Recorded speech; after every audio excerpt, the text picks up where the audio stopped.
Hey, how's it going? I'm Dan Fradenburgh, and I'm a real estate guy from the internet. And so is my friend Kevin. I'm joined again for a rematch. Kevin Leonce, the accountant, syndicator. He's from Trinidad and Tobago at the same time somehow, but he invests around the United States. Kevin, how are you doing today? I'm fantastic. What's going on with you? Excellent. In Canada? Yeah, lots of it. All right, I'm going to be playing some chess. I'm going to still do my NF3. Hopefully, we'll do a second one. But the first thing I want to say, Kevin, is that so far there have been two episodes that I've recorded where I walked away kind of feeling like I kicked a puppy. One was with you. The other one was with Don Spafford, and it was funny because it wasn't until I watched the episode again that I realized it's like, yeah, it's the things I said to throw you off your game. That was it was a little bit tougher than it really ought to have been. But thanks for showing up again. Uh, No problem. Excellent, excellent. So first of all, why don't you introduce yourself a little bit more to the audience while we're figuring out what to do in this game. Yeah, absolutely. So, for everyone, I am Kevin Leonce. I am, as Dan mentioned, in Trinidad and Tobago, and I do invest remotely in US markets. I'm an accountant by profession, so a lot of what I do relates to the financial bits in real estate, the analysis, the trying to figure out if the deal makes sense, and then subsequently, part of the management of the property, analyzing things, making sure things are staying in sync with plan or adapting as the case may be. So that's, just generally a little bit about me there. Mhm. Perfect, perfect. And one of the reasons why I'm so motivated to basically spread the word about you in this industry, it has to do with just how real estate education is marketed and has been marketed over the last, let's say, 10 years. That's I've been paying attention to it. And one of the biggest promises is, oh, get into real estate, you'll have this wonderful thing and that wonderful thing. Everything will be wonderful. But what am I going to do with it? Yeah, let's try this. Um, but at the end of the day, there are university programs in some of the aspects of this business, and these coaches that are sometimes irresponsible just because they didn't have the ability to stick with what what they're already up to. Basically, what I'm trying to say is that very often you'll see people who say they're underwriters, or basically they're the person who's doing the math, and I have some difficulty believing it, just because I'm like, okay, well, where'd you get the skills? And it's not the sort of thing you can just kind of make up as you go along. Let's try this.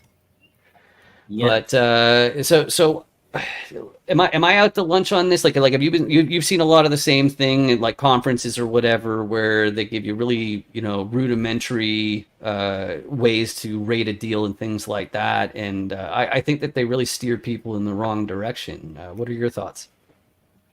So that's interesting. So I wouldn't use the word steer people in the wrong direction. I would probably say more excite people and make people believe that it's a lot easier than it really is, and also that it is something that probably could be done overnight when in reality it takes some time to understand one and to master two. So I believe that what really needs to take place is an understanding of what you're getting into, and you definitely cannot do that in a weekend course or a 1 hour program or something like that. It takes time, and for anybody in any profession, in any industry, they spend a lot of hours doing things, understanding what it's about, firstly, and then they dive in and get involved to take it to a next level where you could create some sort of, people call it like second nature or flow or however you want to call it. You create a sense that certain things could be figured out a lot easier because of your experience, because of your knowledge, rather than people just doing things just because and believing it to be right. Creating templates, believing it, okay, so what if I put in this template? The outcome is going to give me, ooh, this magic figure. No, it's not like that. You know, you need to understand what goes in to give a better understanding of what comes out. Yeah, Makes that sense. makes perfect sense. Yeah, it definitely makes sense. But my what I should be doing in this particular match is not quite so straightforward. Uh, but Right. that's the fun of this game. Yeah. But the next thing I was going to mention, another thing, like I think it's an ethical thing as well. I've known you for years now. I know that you're an active person through your sports coaching, specifically football, which is soccer in, like the English speaking part of North America. But so you do stay active and all that kind of stuff, and you've been vegan for years, yet you're somehow not dead. Is the biggest issue to make that sustainable, monitoring your protein intake, or like how do you make sure that you can stay away from dairy, stay away from meats, and not die of malnutrition? Um, that's so controversial. It's not funny, but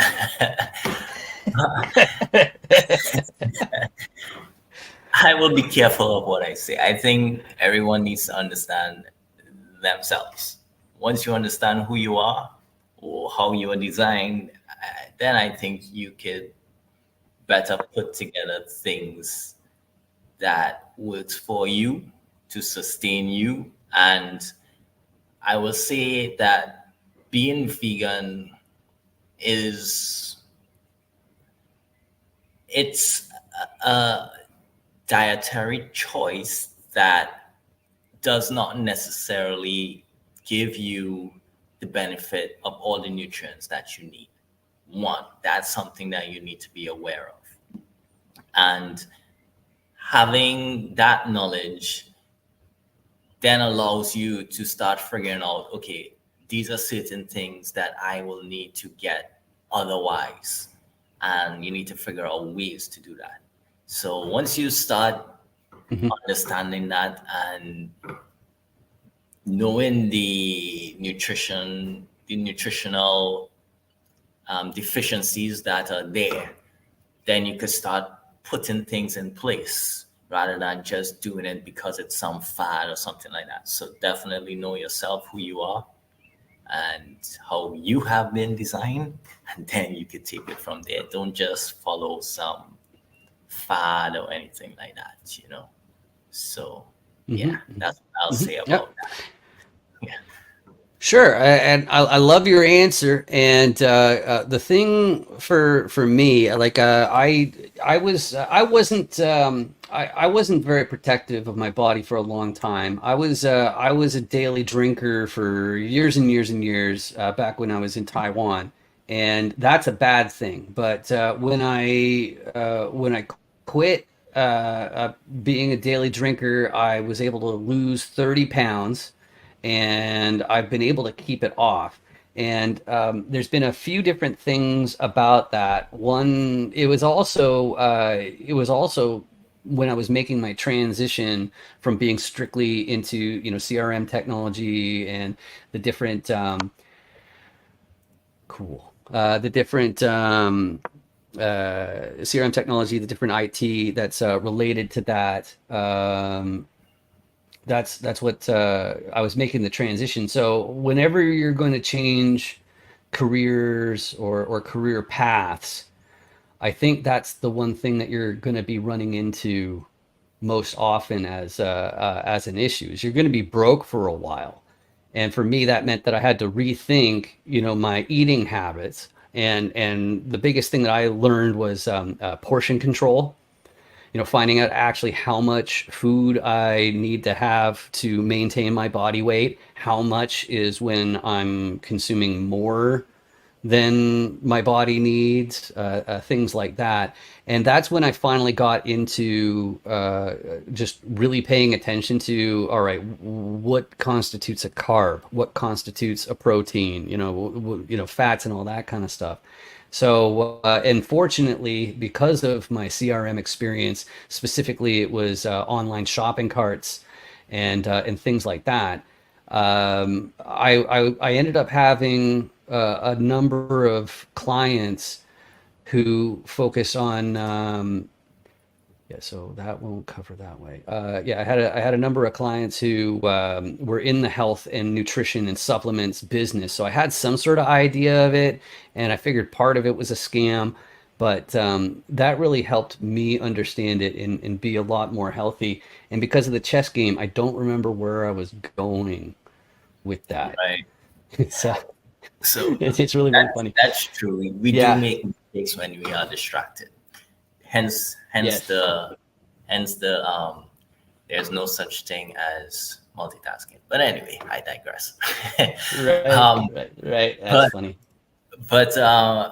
one of the things that you will also realize is as you mentioned uh, your friend in the supplements industry, that once you're eating right, there's absolutely no need for supplements.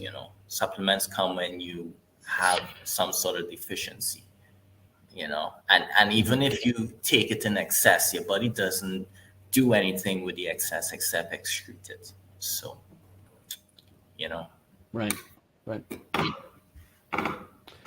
Yeah, which is pretty obvious, especially if you take B vitamins, because you're going to be, unless are really really B deficient, you're the next day it's going to be really really off it. Well, actually, sometimes if it's the same day, your body right. will end up saying it's like, nope, don't need this. And there was one employee of the bigger supplements company that I worked for, uh, who came out with a book called The Multivitamin Lie. Yeah. And if I were to sum up the book, there are a few things in it. One of them is pointing out that people in America are not generally malnourished or vitamin deficient. And statistically speaking, if you are, in the rare case that you are, there's a very, very high chance it's only in potassium that you are vitamin deficient. So basically, eat a banana every once in a while, right? Is a bit of the takeaway for there. But how am I going to do this? I'm running out of time so quickly. Yeah. Maybe it's because we've had some close calls that you know what? Let's just blow some stuff up. Oh yeah, but that'll leave that hanging. No, it won't. Yeah, sure. Mm. I don't like that move, but whatever. We'll see where it goes. So the next thing that I had on here, though, it had to do with my own perception of myself, and I guess this requires more setup for the audience's sake more than yours. But as a child, I think there was a big part of me that was quite thrilled to find out that exceptional faculties of recollection, it runs in my family. So like that was an exciting, great thing. But I never particularly enjoyed exercise or sports, especially exercise for exercise's sake. Like that was the one where I'm just like, yeah, no, thank you. I had to have something up.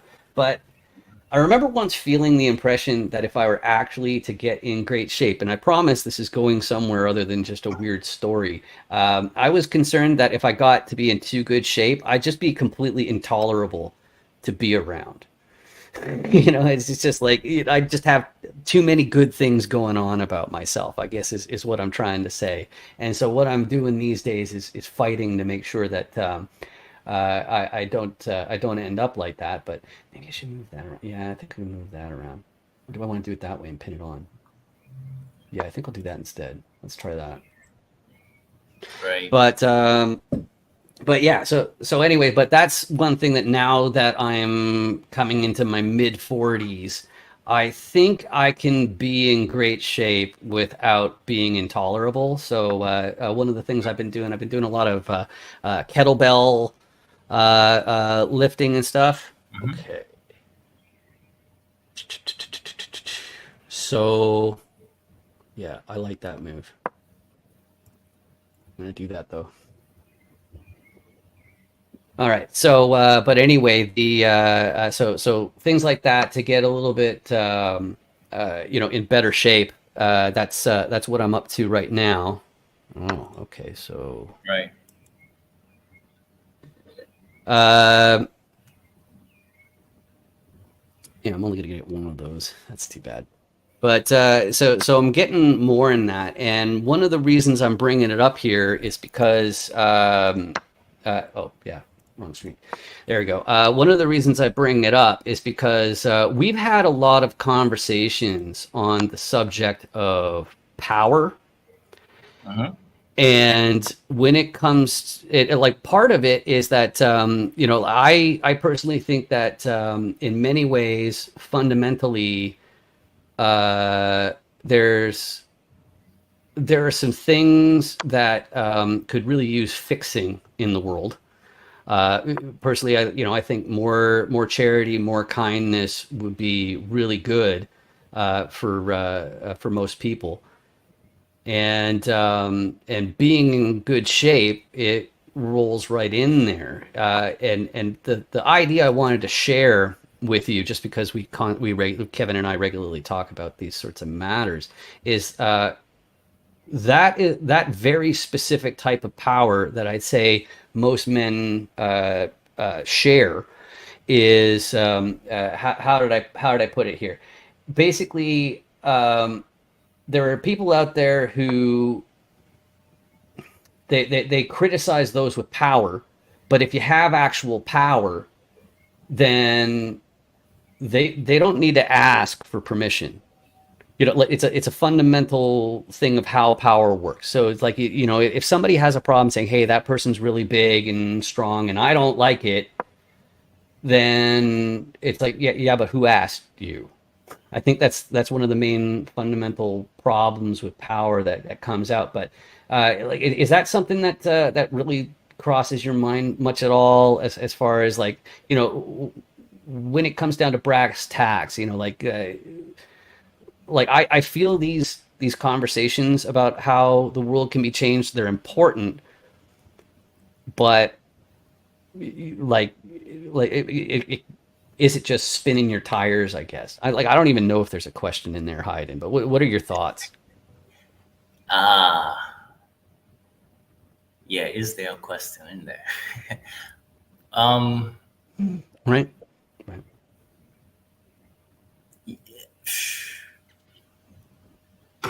uh, that's. So you're trying to find out if being good or trying to be good, is that something I that, think it's more like this. It's not so being good, I think, is its own reward, especially if you're a guy like me, because like if I screw somebody over, yeah, I'll remember. Okay, right, that skeleton will be living in my closet, alive and well, forever and ever and ever. yeah, So that's one of the best incentives I have to be a good person, as far as like an objective thing I can share with people. Usually it's like, oh, I never lie. Oh, I always tell you I'm the most honest person. Blah blah blah blah blah blah blah. It's like, just like every other crook will tell you the same basic thing. yeah. So yeah.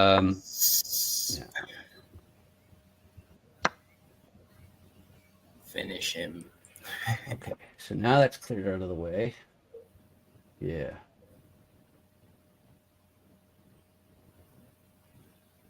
So if I go Yeah, that guy's gonna die no matter what. This is a cool move. I'm gonna do No, this. no, that's not a cool move. You could have checkmate There's a me. reason it's a cool move. You could have checkmate me before. Oh yeah, I could have. One move, and that was the end of the game. Did you see it? Right? Yeah, you're right. I missed mate. I missed mate. Now I didn't until you said it, but now I see it. Yeah. Right. Now you see it. Now it might be too late. Can I get out of this? Now Of I course see. I can. Of course I can. Yeah, I'm not sure. Yes, I can. Okay. So now I can swing that one back around over there. Yeah. So back to it, right? And yeah. So I think ultimately, as human beings, we need to have good virtues. Now, can we have good virtues in every aspect of our lives? It's difficult because we have different backgrounds, different upbringing. So what generally would be right for one person may not be right for another because of the fact of their belief system, let's say, right? So, mm-hmm. right. So we all know. Rematch. So we all know that there's a difference between good and bad. We can all differentiate between good and bad. But because of that background, some people make choices for survival purposes, let's say, and that choice may not be a good choice. Mm-hmm. But you need to open. It's going to auto abort. But to them, yeah, you need to make your move. Oh, I do. I am white. Okay. Cool. Yes. Yeah, you're white. You're white this time. Yeah. Okay. Cool. Okay. Yeah. So but we definitely know the difference between good and bad, and some people choose, and the difficulty is because of their circumstances, they may knowingly choose not to do something which they believe is good for their survival. Let's just say, right? Mm-hmm. So to your question, and to your question, I would not have a definitive answer, because mm-hmm. there really wasn't a definitive question at the same time. Correct. That ship may have sailed, but yeah. So doing right and doing wrong, like it's really clear. Like the other thing too is that there's also going to be, I remember when I was young, and I think this also contributed to me eventually becoming a Buddhist. I was of the mind that. I didn't like I think it's specifically Catholic view of somebody can do something horrible, go to church, confess, and suddenly that was okay. Like that one always flew in the face of my intuition and like a few different things just like that, right?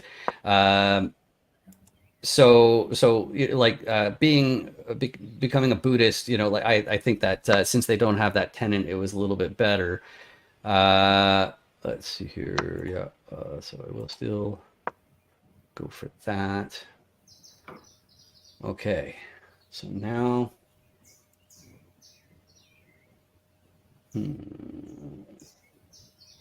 So that's kind of interesting. That's still fine. I can hear the birds chirping. Yeah, outside. It's quite nice. Yeah, it's pleasant. Yes, that's a good sound. For sure. So if I do that and that's terrible. I could kick that way. I should probably just castle. Yeah, I'll just castle. All right, see where it goes. But right, yeah, and just give up that bishop for no damn reason. Good job. I knew it. It's like it's funny when you feel distracted, you know you're distracted, and Yeah. then actually that was something that continues our previous conversation. Now I think about it, it's Hmm. yeah, the determination and free will part. Because the other thing that I wasn't able to include in our conversation last time Hmm. was the Malcolm Gladwell book. I think it's called Split. It's about like sudden decisions. Right. Um, I think that was the name of it. But I was reading a couple books as far as like how we decide. Yeah. I think there's also one called like Origins of Power, which also is about how people make decisions. And they ended up talking about how the research they did to find out how people actually make their decisions.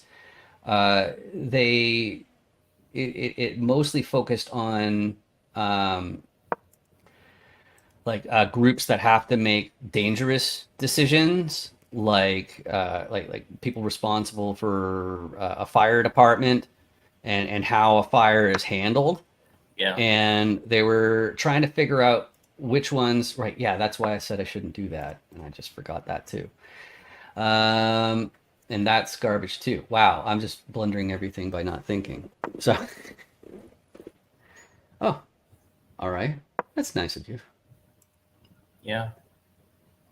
So so it seems that most people tend to not consider additional options. What they do is they think of a course of action and then they consider how they feel about that course of action, just waiting for something else to pop in their head. And frequently it's just like trying to find some sort of confirmation in their heads that they're not just doing something that's just exceptionally stupid. So what you're saying is And like instinctual more than anything else in terms of the decision making.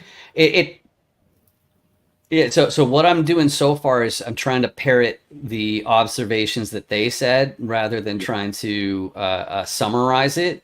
And I think that the part in the book that I got to where they were mentioning like how these people at the fire department, they didn't really go through the process of alternative solutions and comparing them. Right. And I don't chalk that up to if we want to think in the biggest sense, just straight out determinism. I don't chalk it up to even just the conditioning, even though the conditioning has a bigger role in it. I think it's that when you understand something thoroughly, you can create a hypothetical model in your head, knowing the behaviors of what you're trying to model. So with things like fire, and thermodynamics, you're talking about expanding gases and how do expanding gases act.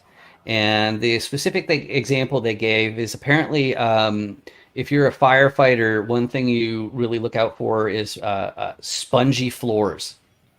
So even with concrete, like the floor will become spongy, and that is an indicator that that floor is about to collapse from under you, and you need to get the hell out of there right now. Right. The other thing that they might say though is you might need to punch a hole in it so that the hot air has somewhere to go. Right. But probably in an upper story window or something is going to be better. But I think that's enough to throw some question into that part.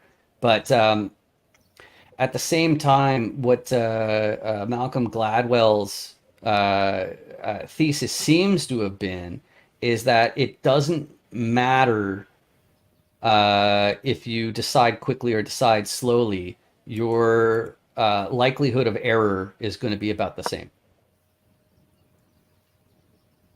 Interesting. It So seems to be the other part. Right. so here's what I'll say about that.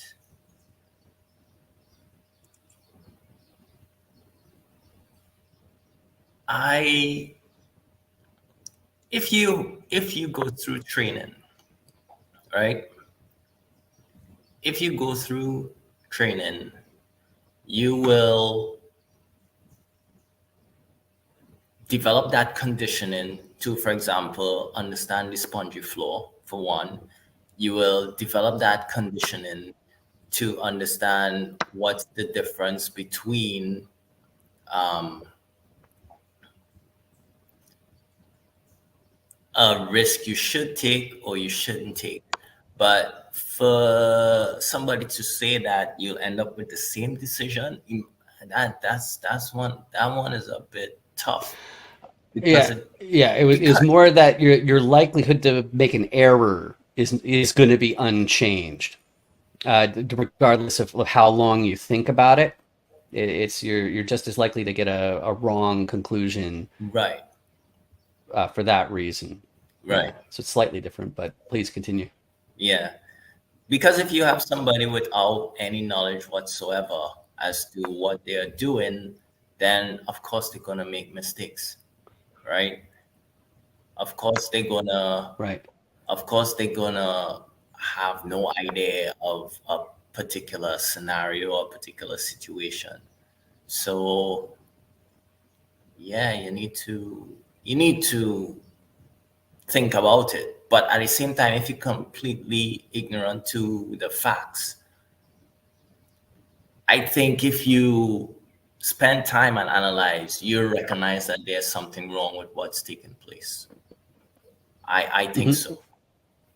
I still believe that will take place. You will still know that there's something wrong, and it may prevent you from like for example, going into that burning building any further if you feel this floor doesn't feel like it's normal. Let's take it back to a toddler situation, for example, right? As a child, Hmm. the child, for example, if there's a stove that's on and the child puts their hand close, they'll start to feel heat. Would they continue and go all the way where they put their hand in the fire? Probably not. They will back off. So it's a bit instinctual as well, you know. So Hmm. Hmm. I mean, that's how I look at it. And this game is unbelievably Yeah. distracting. Yeah. It Oh, really is. It really is. yeah, It's so hard to go on these different gears at the same time. It's really really tough. yeah, But going back to the power question, because I think we now have established that topic enough. So I think we can get somewhere with it. It's what I'm trying to say is like so if there's even a question about free will versus determinism, yeah, then then we need to be very careful about how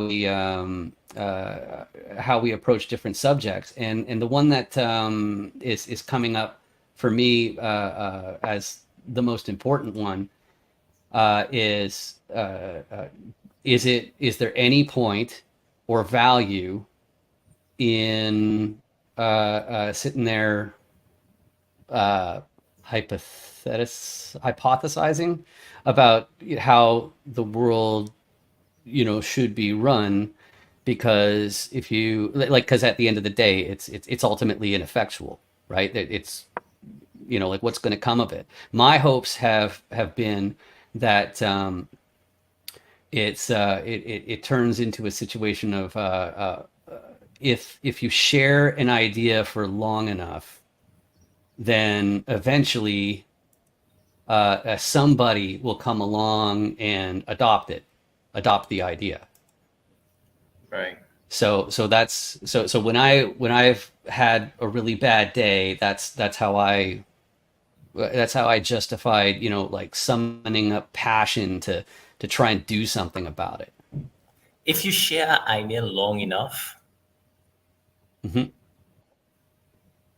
Well, it comes to religion and politics, right? So both of them have genuine power. Both of them are ultimately their strength is in their numbers. Okay, like Right. if you don't have a bunch of adopters of either the government or a specific social religion, then like there's going to be nothing going on there. But I think the power of religion has been, yeah, we have to do it that way, don't we? We still avoid it though. Yikes!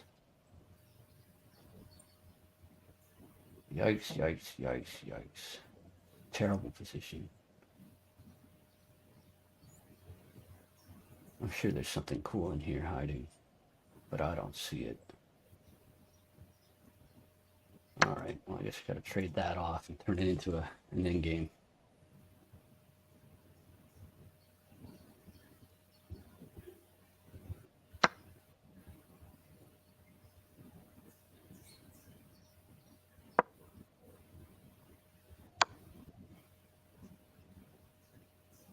Okay.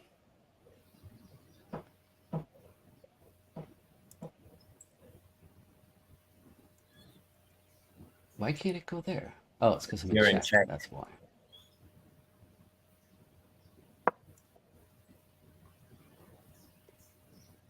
Hmm. Yeah. So, yeah. So what I was saying about religions, though, their power, at least Christianity, at least, this is not my own idea, but many people have said that it's supposed to be a solution for dealing with the power of Caesar, if you want to, use the historical Okay. way of calling it. In other words, political power is one type of power, but Hmm. uh, but it's a little bit of solace for people to know that if a ruler is a tyrant, then maybe there's something in the afterlife that will basically even the score, just basically make the situation better. I Right. think is one of the most appealing parts of religion. Whereas the overt power, damn, the overt power is the thing that is bigger and more obvious. Do it that way.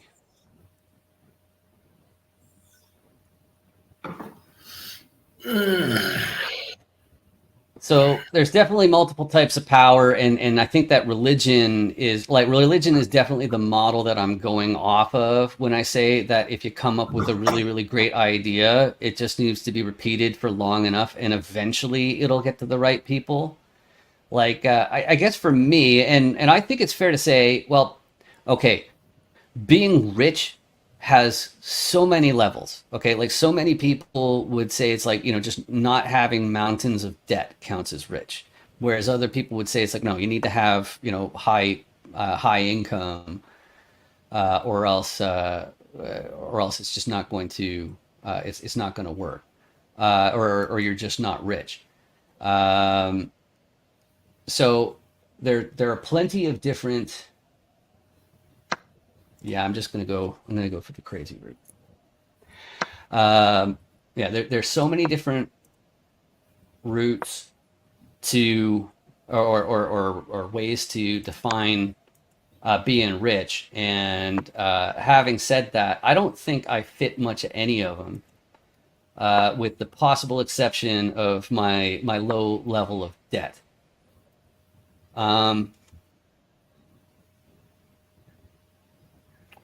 and but so when it comes to power, like it's pretty tough to talk to somebody who's in real estate or commercial real estate, and yeah, and know where they're at financially. I think that's a really tough one to guess. I think the more time you spend in the sector, the easier it becomes to figure out. But so So repeat that. Like yeah. spending time in real estate, you Yeah, don't know where someone is at financially. right. So like there are markers, there are ways you can figure it out, but I'm saying it's pretty easy to lie and say that you got a lot going on, and most people Yeah, don't know how to see through it. right. Um,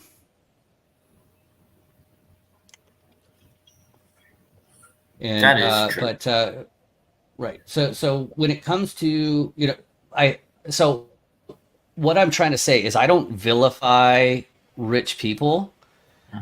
I saw a great meme last week where, like they pointed at the upper strata and it had a little arrow. It says "not your enemy," and then it had the same chart but split onto the one side where, sure, the rich are up here and everybody else is down here, but there's one portion that includes rich people and not rich people who take it upon themselves to get the government to control other people. And they were saying those are the people who are the problem. The people who weaponize the government to make other people's lives miserable, they're the ultimate problem. And if you got that upside down, then there's all sorts of issues and dangers that come along with it. Right. Yeah. All right. I think I have to do this. So that was like what I was getting at with that one was really getting at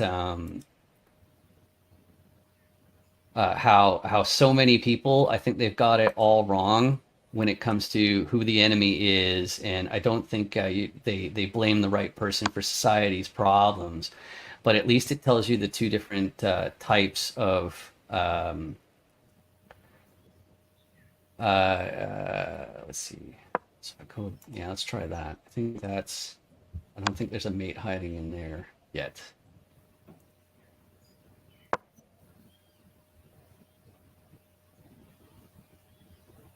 Mm.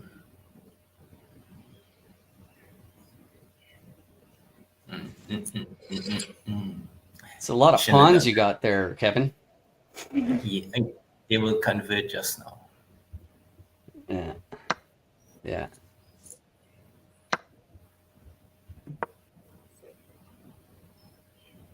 Okay. So was doing that. How am I going to do this? Actually, another thing that's kind of funny. Not. It's not that funny, but it's kind of funny. Is I with my last match yesterday, Hmm.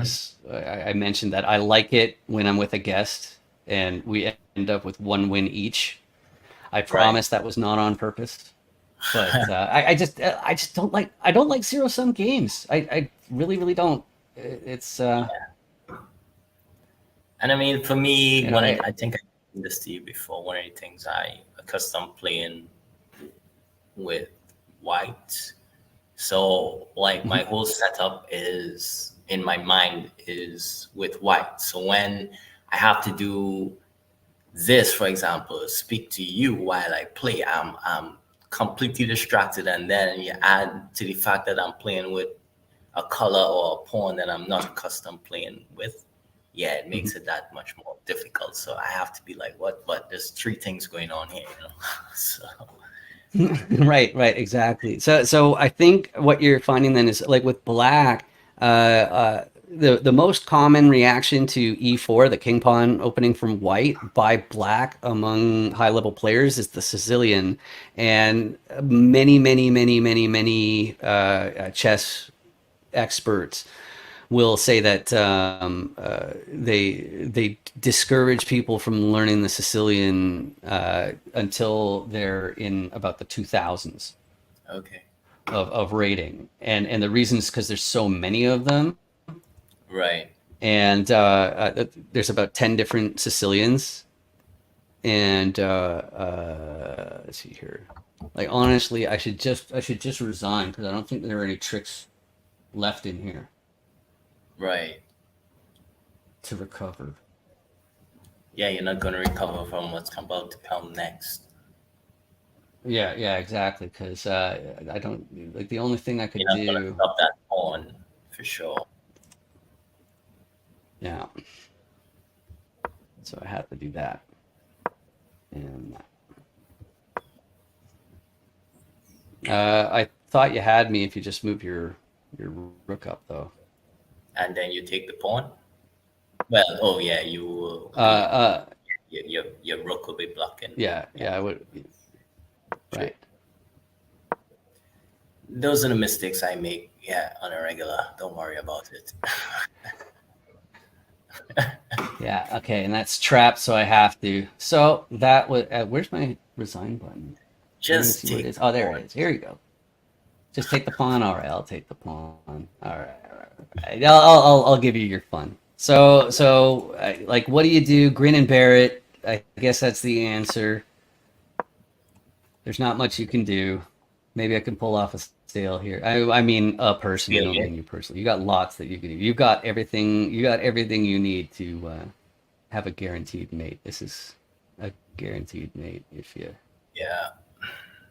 are looking.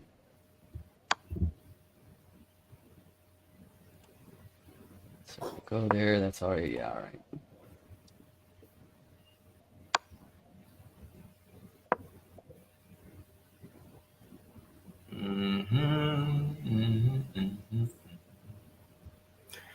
Yeah, one more move there, Dan.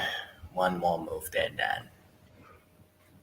One legal move, as the audience can say. See, like, there's literally nothing else I can do. I wonder if he's going to move that queen or the rook to get the checkmate. Let's see. I like to do it up close and personal. Bang. There you go. That was awesome. I had a great time. It's I'll have to make sure I do a better job of multitasking next time. Oh crap! I had it on rated accidentally, and you just got 169 points for that win. Congratulations. There you go. Yeah. Fun stuff. Exactly. So now it's riches and fame for us in the future. But thanks again for joining. This is absolutely fantastic. If you in the audience want to do me a huge favor, you can hit the subscribe button down there, because YouTube's a bunch of deadbeats. They never pay me for anything. And I'd like to change that. I would love it if YouTube started to pay for these videos instead of me. And then I get to do more stuff like this because I want to, like, hang out with my friends, talk about deeper subjects. Basically, I'm looking for a study buddy. And in a lot of ways, Kevin's one of my study buddies. I hope you're going to be one of my study buddies too. But until next time, have a great one. Thanks again, Kevin. Yeah.